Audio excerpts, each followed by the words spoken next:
All right, guys, I'm back home. I want to make a quick video for a weekly analysis here. Share my screen here. I know you guys been anticipating this, so I don't want to make you guys even wait any longer. Everything what I'm going to show you guys is on the weekly chart. So I know it's going to be very fast paced. I'm going to speak fast, and I always speak a lot. I always speak very fast, but I don't want to confuse anybody. The most important thing is to look at this weekly chart so that you guys get familiar the way I analyze and the way I do my long-term swings if I swing for the whole week, which I plan to swing for the whole week anyways. I know that the weekly candle has started for every single pair. This is the DXY, the US dollar index. Oh, shoot. Sorry. So with this, since the dollar has not been stable to come back to this previous high, and I know that it's still on a massive uptrend right here, okay? I expect for a retracement going down for a couple of days, going down here. Maybe target 95, if not, come target 94.5. So those are my prices right now for selling it based on the retracement for the week. Now I know gold is trembling down, going down now. So this acting as a resistance. And like I said, the only way I was gonna buy gold long term is if it surpassed this resistance, which was pretty much if it breaks above 1210 and closes above 1210, then yes, I would buy it for the long haul. But gold has been a tricky pair, so don't be trying to like go all out on gold. Gold could end up being consolidating here for a while. So don't get too confused trying to find a direction for gold for this week either. I'm just letting you guys know right now. New Zealand. Since New Zealand has dropped a lot, I want to show you guys. This is not support. This is not support. This isn't really the support, but if it breaks the 63 cents, and obviously that's another strong bearish engulfing candle to break lower. But I expect for this candle to be a retracement candle for New Zealand to go back up to 65 cents. Right around here, okay? If that's the case, I expect Australia to come target 71 cents for the week as a retracement candle on the weekly. The euro, I do expect euro to come try and target 116, maybe 117 if everything goes well for the EU and the UK, and also for the political events for the European Union, but I don't know for sure. So all I'm saying is that it could, like I said, since I'm selling a dollar, I'm looking for just to target 116, and then we'll see where it goes from there. There's not a whole lot of news coming out this week. I'll explain that a little bit. The pound by far is the one that's been really bullish, so I do expect the pound to come target 132, and then I don't know. Like I said, this week there's not a whole lot of activity going on, so maybe just 132, if not, just sit around here for a bit. Let's see here. USD/JPY.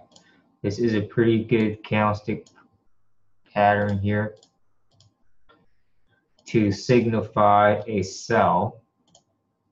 You can see this. You can see this bearish candle, this doji candle here that closed out. And probably I would expect for it to come down to 113, if not maybe 112.5. So that's pretty strong closing out like this. USD Swiss franc, I do expect, like I said, what I'm expecting is to come back to 99 cents and then maybe come target 98.5 by Friday. USD CAD. USD CAD is going to be kind of tricky. USD CAD might end up just shooting back up again. Canada is taking a hit right now, so just be careful. USD CAD might be the only one going up besides UJ and USD Swiss franc. But nothing's really confirmed for tonight since it's just Tokyo. So we're gonna have to wait it out until tomorrow morning to see where they're gonna try and send USD CAD.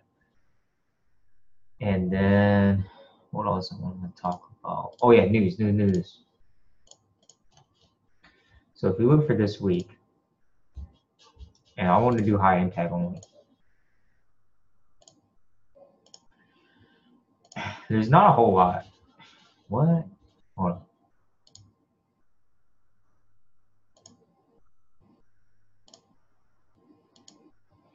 Really?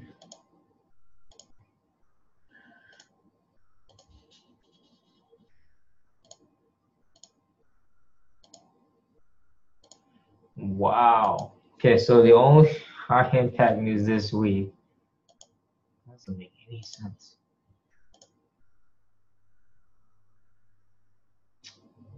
Goes domestic, building permits.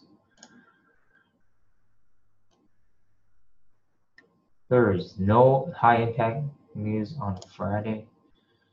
Hang on a second. I don't want to confuse nobody. I'm just trying to run through here. There was some high impact news on Friday. And apparently there is none. PPI for Wednesday. Oh, hold on. GDP and manufacturing production for the pound on Wednesday. PPI, producer price index on a Wednesday morning for US. CPI for US on Thursday morning. And then that is it. So like I said, there's not a whole lot going on. So guess where everything falls back into high impact news. So if everything falls back to high impact news, you have to be self-aware, especially for New York sessions. Because like I said, I talk a lot about New York sessions because if you aren't prepared for New York sessions, then especially when I'm not around, then you're gonna get yourself caught up. And so like I said, most of these charts that I sent out, especially on Telegram, like if it's a daily chart, obviously it's a swing trade for like 2-3 days or maybe a whole week. If it's a 4-hour chart, it probably could be just for like the whole session. If not, then probably for another 2 sessions. And that's what it comes down to on signals. And so very rare do I ever provide any scalping signals because scalping is like in and out all the time. I don't want to confuse anybody. And other than that, like I said, we don't have a whole lot going on for economic news except for Wednesday and Thursday. So now everything falls back to political events. And so far, like I said, I do expect to sell the dollar going back down. Overall, the dollar is still on the bullish momentum. But if it does come down and break, if the dollar does come target and breaks 94, and breaks all this support here, this one and this one, then I'm all about selling it back down. But overall, the dollar is still bullish. So I'm just looking for a retracement week. That's it. This week's not a whole lot going on. Last week was non-farm payroll, and there was a lot more activity. This week, don't expect too much, so it can consolidate for the whole week. So don't be expecting too much volatility, but we will have unexpected events throughout the whole week. So, and the most, like I said, the unexpected events will be during New York sessions. So be prepared for that. And like I said, if I don't have the time to like update, you gotta be prepared. So I'll try my best to update as much as I can. Like I said, sometimes you just gotta do your own due diligence and make sure that you don't get yourself caught up if I'm not around. So that's the most important thing. But other than that, I hope this makes sense. If it doesn't make sense, please let me know.